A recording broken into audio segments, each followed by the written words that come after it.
स्वागत है आपका short handians got it channel पर। वीडियोस अगर पसंद आ जाएं तो लाइक, शेयर और सब्सक्राइब कर दीजिएगा। लेटेस्ट डिक्टेशन और जॉब नोटिफिकेशंस को पाने के लिए बेल आइकन प्रेस कर दीजिएगा ताकि आपको टाइम पे आपकी डिक्टेशंस मिल सकें। Thank you so much.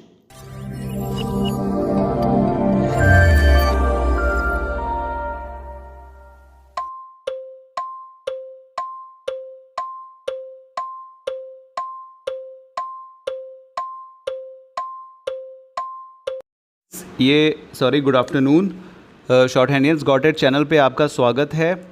और BIS का जो सिलेबस है जो कि मेंशन नहीं है, सिर्फ टॉपिक्स वगैरह दिए हुए हैं, तो उनके लिए ये टॉपिक्स हमने आपके लिए डाला हुआ है। उसको थोड़ा चेक कर लीजिएगा और बहुत ही ज़्यादा एकदम अंदर के लेवल तक मत जाइएगा इसमें।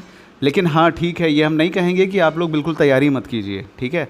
अपने हिसाब से ये टॉपिक्स हैं उसके, जैसे जनरल इंटेलिजेंस एंड रीजनिंग का जो सिलेबस है वो discrimination and observation, arithmetical reasoning and figural classification, arithmetic number series, non verbal series, reasoning का और जनरल इंटेलिजेंस के ये टॉपिक्स हैं, ठीक है। अब क्वांटिटेटिव एप्टीट्यूड में LCM, HCF, number system, averages, algebra, time and distance, geometry, profit and loss, discount, थोड़ा थोड़ा ये सब मतलब अपने आप को तैयार कर लीजिएगा इनके रूल्स के साथ, और इनके जो MCQs हैं उनको लगा लीजिएगा, ठीक है। जनरल अवेयरनेस का सिलेबस थोड़ा सा बड़ा होता है क्योंकि इसमें काफ़ी कुछ आ जाता है, ठीक है। पॉलिटी भी आ जाता है और मतलब कॉन्स्टिट्यूशन से रिलेटेड सारे क्वेश्चंस आ जाते हैं, जैसे आपका election of president and his functions, major constitutional amendments and their importance हो गया, और chemical change and physical change, SI units, chemical name of important substances जिनके साइंटिफिक नेम्स वगैरह, ये सारी चीज़ें भी आती हैं जनरल अवेयरनेस में। इकोनॉमी से रिलेटेड भी आता है, हिस्ट्री से रिलेटेड भी आता है और कंप्यूटर से भी रिलेटेड आ जाता है, ठीक है। इसको टाइपिंग थोड़ा ऐसे हो गई है कि इसमें स्पेसेस नहीं दिए हैं, लेकिन इसके PDF में स्पेसेस आपको मिल जाएंगे, ठीक है। तो ये सारी चीज़ें हैं जनरल अवेयरनेस की। तो इसमें से जितने ज़्यादा से ज़्यादा टॉपिक्स आप तैयार कर सकते हो वो कर लीजिएगा। वैसे टॉपिक्स तो आपके तैयार ही होंगे, लेकिन इसको भी थोड़ा देख लीजिएगा, ठीक है। और आपकी जो जनरल इंग्लिश का लैंग्वेज का जो सिलेबस है उसमें वो नॉर्मल है, tenses, direct indirect, passive voice, active passive voice, one word substitution, homophones, synonym, antonym. देखिए इन सब के लिए हम सिर्फ इतना कहना चाहते हैं इंग्लिश लैंग्वेज के लिए कि जितना ज़्यादा वोकैब आपकी तैयार होगी उतना ज़्यादा परसेंटेज आपके पेपर का तैयार होगा, ठीक है। क्योंकि वोकैब से ही सब कुछ बन के आता है इंग्लिश का। आपके वोकैब अगर अच्छी खासी तैयार है, 5000 वर्ड्स आपके दिमाग में अगर हैं, ठीक है, जो धीरे धीरे तैयार होते हैं, रोज़ 100-200 वर्ड्स तैयार अगर आप करोगे, 150 वर्ड्स, तो एक आध महीने या 6-7 महीने में या साल भर में काफ़ी ज़्यादा words time to time revision करने की वजह से आपके दिमाग में तैरते रहेंगे, ठीक है। तो उनकी वजह से आपका वर्ड्स की वजह से देखिए क्या क्या तैयार होगा, कॉम्प्रिहेंशन तैयार होगा, वन वर्ड सब्स्टिट्यूशन तैयार होगा, एंटोनिम सिनोनिम तो तैयार होंगे ही होंगे, ठीक है। और क्या कहते हैं, होमोफोन्स होंगे, ठीक है। और काफ़ी मतलब सारी इंग्लिश का काफ़ी ज़्यादा आपका तैयार हो जाएगा सिर्फ अकेले वोकैब से। अब उसको हिंदी में आप याद करो या इंग्लिश में याद करो, इंग्लिश में याद करोगे तो भी वोकैब तैयार होगा, और हिंदी में याद करोगे तो ऑटोमेटिक एक वर्ड के कई सारे मीनिंग की होने की वजह से आपकी वोकैब बहुत अच्छी हो जाएगी, जिसकी वजह से 75% से ज़्यादा इंग्लिश लैंग्वेज का पेपर आप कवर कर लोगे, ठीक है।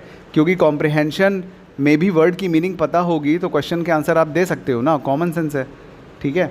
और डायरेक्ट और इनडायरेक्ट स्पीचेस और क्या कहते हैं, एक्टिव पैसिव वॉइस, ये सब के जो कॉन्सेप्ट हैं ये सब 20-20 मिनट के कॉन्सेप्ट हैं। इनको आप लोग बुक से तैयार कर लो। रोज़ अगर कुछ समय दोगे अगर, तो इसको तैयार करके इसके MCQs लगा दीजिए, क्योंकि MCQs लगाने से वो जो आपने रूल्स और रेगुलेशंस फॉलो किए हैं या याद किए हैं वो सब आपके रिवाइज़ हो जाएंगे, ठीक है। तो टॉपिक्स तो ये थे जो हमने आपको दे दिए हैं। अब इन टॉपिक्स की हेल्प से आप थोड़ा बहुत तैयार करने की आपको एक रास्ता मिल जाएगा, ठीक है। एक लेन आपकी मिल जाएगी कि इस लेन पे आपको चलना है, ओके। अब फिक्स्ड टॉपिक्स ये हैं कि नहीं है ये हम नहीं बता सकते, लेकिन 90% यही टॉपिक्स होते हैं, ठीक है। 90% इसमें हमने कोशिश की है कि सारे टॉपिक्स डाल दें, इसीलिए ये इतना बड़ा हो गया है। आपको लगेगा कि इन्होंने झौवा भर के इतना सब कुछ दे दिया है, लेकिन क्या करें अब, मतलब अब एग्ज़ाम है, अब एग्ज़ाम बता के तो होता नहीं है, इसलिए टॉपिक्स हमने मोस्टली कवर करने की कोशिश की है कि कुछ आप सब कुछ जनरल अवेयरनेस का इतना बड़ा आप सिलेबस देख के आप हैरान परेशान हो जाएंगे।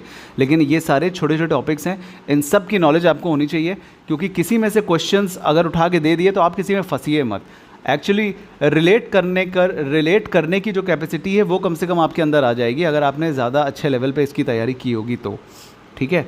तो अब ज़्यादा लंबी वीडियो हम नहीं इसकी करना चाहते हैं, तो इसमें आप समझ लीजिएगा, इसकी PDF हम डाल देंगे और इसमें स्पेसेस दे देंगे। ये हौच पौच लग रहा है, ठीक है। अब क्या है, मोबाइल में थोड़ा सा वो लग जाता है, तो स्पेस वगैरह दे देंगे तो सारे टॉपिक्स आपको अलग अलग दिखाई देंगे इसमें, ठीक है।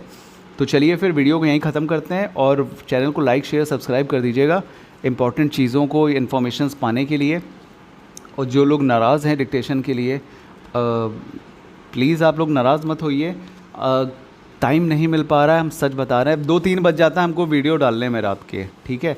तो आप समझ सकते हैं कि टाइम नहीं है, इसी वजह से ऐसा हो रहा है, वरना हम तुरंत मतलब जैसे भी मिलता है ना तो हम 2-2 3-3 डिक्टेशन भी डाल देते हैं, ठीक है। तो हम लेकिन आपका कुछ फाइनल डिक्टेशंस हम डालेंगे जिसको कि आप लिख सकते हैं। वैसे भी आप तैयारी तो कर ही रहे हैं और आपको करनी भी चाहिए, ठीक है। आप अपने लेवल पे तैयारी कर रहे हैं, हम डिक्टेशंस 320 वर्ड के हम डिक्टेशंस डालेंगे ताकि आप उनको एक बार चेक कर लो, उनको करके, कि आपकी क्या परफॉर्मेंस है, ठीक है। तो चलिए फिर चलते हैं। Thank you so much, bye bye, मिलेंगे नेक्स्ट वीडियो में, ओके।